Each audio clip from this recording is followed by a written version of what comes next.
What juicy gossip have you heard while pretending to be asleep? When I was in high school, I was practically a loner. Before high school I lived in Central Florida and didn't understand friendships and romantic relationships because of constant middle school bullies lying and messing with me and stuff. Anyways, I moved from a big city in Central Florida to a small town in Redwood, California. I moved when I was in 8th grade, and I just kept to myself knowing that I'll probably move again because of my dad's job, so I thought there was no point in making friends. I was always keeping to myself and minding my own business, and I had a lot of sad thoughts, and I felt that, like in middle school, if someone learned of my sad feelings then they would make fun of me. So I had to act like I'm not sad. Since I wasn't good at socializing, I realized one of the easiest ways to be in a good mood was to hold my classroom's door open. I knew it was a nice gesture, so I just did it, and I thought being nice meant being in a good mood, so I held the door open every time. So every morning I would always hold my first period door open. I literally just stood there and held the door open, sometimes sitting but mostly stood there. You get the occasional thank you also, and I would just nod my head and not say anything. After a while in my head I would say it's working, no one will know that I'm feeling sad, so to make it more that I'm not sad and make it look like I'm happy by doing more nice gestures, I started picking up trash if someone littered and threw it away. I picked up a pencil when someone dropped it. If someone was sitting alone I would sit next them, although I wouldn't say much, and I would say good morning, name, to everyone in my first period.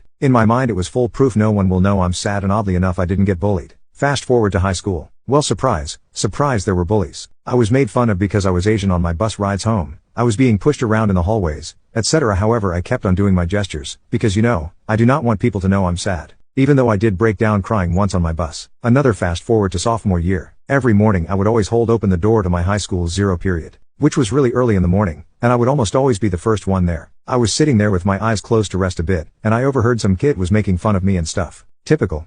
Then I overheard someone defending me, saying I'm a nice kid and stuff. But it wasn't just one person, but multiple people. They were talking about how dedicated I am to being nice to people, holding the door open, picking up trash, picking up dropped pencils, sitting next to the lonely kids, etc. Soon after I started noticing people's kindness towards me. One moment was when this one bully held me to the ground when there was no one around. He was telling me to put up a fight and saying show me how Asian people fight. Of course, knowing about expulsion I refused to fight and let him have his way. Then out of nowhere 2 gangster-looking kids shoved the bully off of me and told the bully off and not to mess with me. They were telling me how they got my back and stuff. To myself I thought that was odd. Soon the days after I started noticing practically every clique was defending me. On my bus ride a couple of country kids were telling their country friend to apologize to me for always making fun of me for being Asian. Some goth-looking kids were wondering if I was alright and that I should smile some more since I had a great smile. I even realized that it was a bunch of football players that one morning when I was pretending to be asleep that defended me. Not long after I started smiling more, saying hello to everyone I knew the name of in the hallway, which was a lot apparently, joined community involving clubs.